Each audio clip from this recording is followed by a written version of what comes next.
I think it's really important for people to understand that we are implementing a refusal to process in all census metropolitan areas that have an unemployment rate greater than 6%. Correct, yeah. You mentioned experts. Mike Moffat, who's going to present before Cabinet one day this week, has said that the government should eliminate entirely the low-wage temporary foreign worker stream and not just make tweaks around the edge, but just get rid of it because it's driving down wages. People who are coming here are willing to work for less than the prevailing wage. It's been particularly problematic for young people this summer. They haven't been able to get a job as they have in the past. Why are you still maintaining this low wage stream? Why is it something that you feel you have to preserve? Well, that is, but Randy can answer that. John Paul, I'll say that some of the rhetoric out there is just downright unhelpful, and we're talking about making sure that we have businesses in rural and remote Canada that can actually stay open.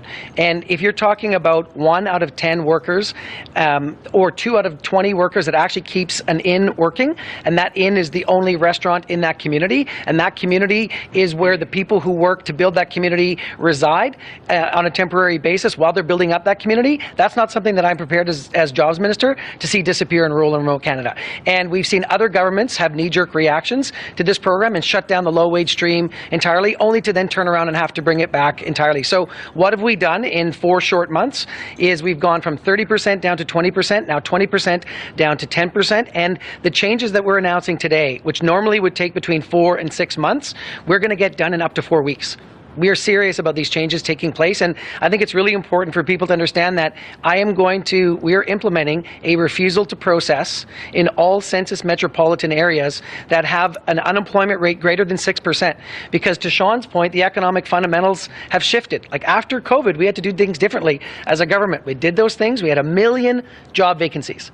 Businesses were going to shut down if we didn't move. So we moved. Now we're at about 525,000 job vacancies. So we're going to move in the other direction. And the TFWP was always designed to flex with the economy, and that's what we're doing. We're reading the economic data and we're responding.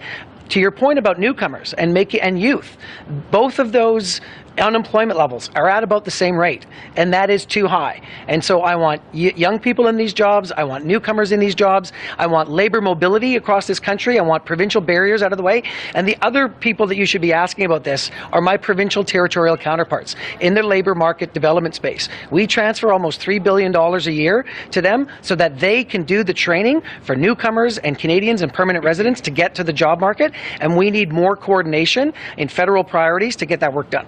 Last question. Minister Miller,